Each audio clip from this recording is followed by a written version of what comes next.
Salut les disciples de la boxe, c'est Jean-Charles, j'espère que vous êtes en forme. Troisième vidéo de cette soirée spéciale BTRBF Bivol 2. La revanche, nous y sommes. Alors cette fois-ci, le combat opposait Vergil Ortiz Jr. à Israël Madrimov. J'étais vraiment en suspense au moment de la décision des juges parce que je pense qu'on aurait pu avoir toutes les fins possibles à ce combat, selon les préférences de chacun, et j'ai hâte de lire vos commentaires. On a eu un combat qui s'est scindé en trois parties. Dans la première partie, on avait l'opposition totale de style entre Madrimov, tout le temps en mouvement, tout le temps sur les jambes, les épaules très relâchées, les mains basses, et qui tentait plein de combinaisons de coups, très variées, toujours différentes. Et face à lui, Vergil Ortiz Jr., tendu, bandé comme un arc, voilà, c'est comme le fil de l'arc, là, prêt à jaillir, et tout droit, voilà, pressing, tout droit, et tous ces coups donnés à 100% d'intensité, et très répétitifs, très téléphonés, donc il n'arrivait pas à saisir, et en face, quand même, comme il avait les mains bien hautes, il prenait pas tant de coups dans la première partie, donc même les premiers rounds, assez difficile de savoir vers qui ça penchait. Est-ce que les juges auraient récompensé plutôt l'initiative de Ortiz, ou alors la maîtrise du ring de Madrimov, je ne sais pas. En tout cas, Madrimov décide de changer un peu de tactique et de s'ancrer sur ses appuis. Est-ce qu'il s'est dit qu'avec cette méthode-là, il ne réussirait pas à convaincre les juges et qu'il fallait plutôt qu'il accepte un peu plus l'affrontement? On reste encore dans une opposition de personnes qui se surveillent, qui se regardent, qui cherchent les espaces, et pas vraiment un engagement total. Et là, on y arrive dans les derniers rounds. À partir du 8e, cette fois-ci, c'est à toi, à moi. Et ça, c'est la boxe de Ortiz. C'est la boxe qu'il aime. Est-ce que son travail lors des premiers rounds, où il cherchait vraiment l'intensité, il touchait en bas, ça a obligé Madrimov, au bout d'un moment, à accepter l'échange, à accepter de rester en face à face, parce qu'à un moment donné, je l'ai senti chercher un second souffle. Je ne sais pas ce que vous en avez pensé.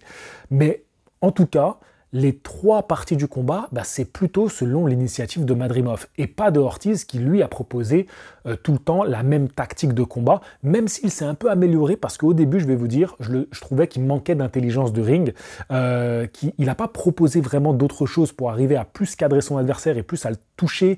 Les peu de feintes qu'il a faites où il faisait semblant d'envoyer le bras, le crochet, qui était un peu une feinte de corps. Il y avait très peu de coups donnés pour jauger un peu la distance. Bref, c'était tout le temps, comme je te l'ai dit, plein d'intensité. Et pour moi, dans la première partie de combat, il a montré qu'il était encore un peu limité dans ce qu'il pouvait proposer sur le ring. Après, il se lâche un peu plus, il commence à baisser un peu plus les mains. Enfin, c'est pas baisser les mains qui compte, c'est de relâcher un peu les épaules. Il commence à envoyer des coups un peu plus pour préparer des attaques. Là, ça allait mieux, mais parce que Madrimov est rentré dans sa boxe. Donc là, il a pu se lâcher pleinement. Mais quand tu es mis en difficulté, quand tu n'es pas face à quelqu'un qui te propose ce que tu aimes le plus, c'est là qu'il faut arriver à trouver des solutions, à apporter quelque chose de différent. Et moi, j'ai trouvé qu'il était encore un peu léger. Je parle bien de Ortiz, et pourtant, je suis pro-Ortiz, c'est mon chouchou Ortiz. Mais je n'hésite pas à être dur avec lui par rapport à ça. Madrimov, écoutez, pour moi, malgré tout, c'est vrai qu'il ne touche pas tant que ça dans l'ensemble du combat.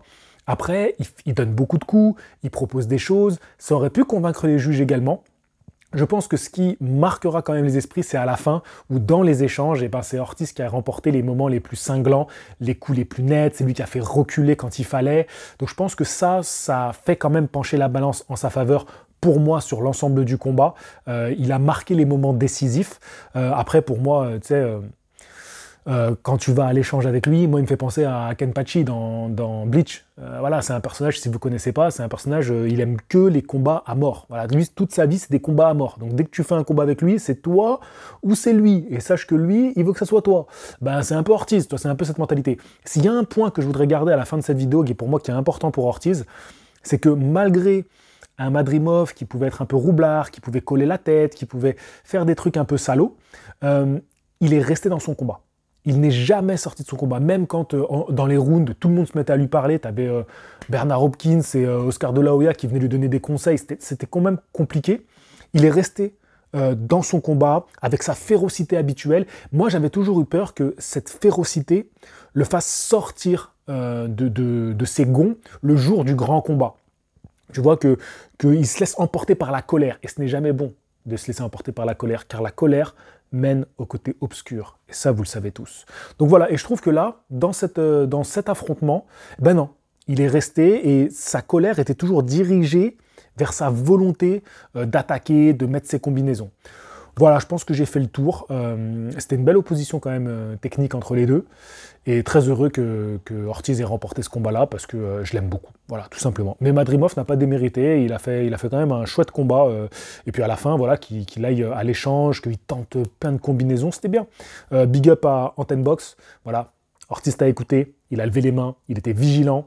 Et non, il y a des trucs très beaux qu'il fait. Hein. Des fois, il désaxe, boum, il repart. Mais il fait un peu tout le temps la même chose. Il faudrait qu'il arrive un petit peu à varier sa palette. Alors, ce qu'il fait, il le fait très bien. Mais varie, il faut que tu apportes un petit peu des nuances. Il faut rajouter des couleurs dans ta palette de peinture. Sur ce, je vous dis à tout à l'heure pour la 4e vidéo de la soirée. Ciao. Fighting.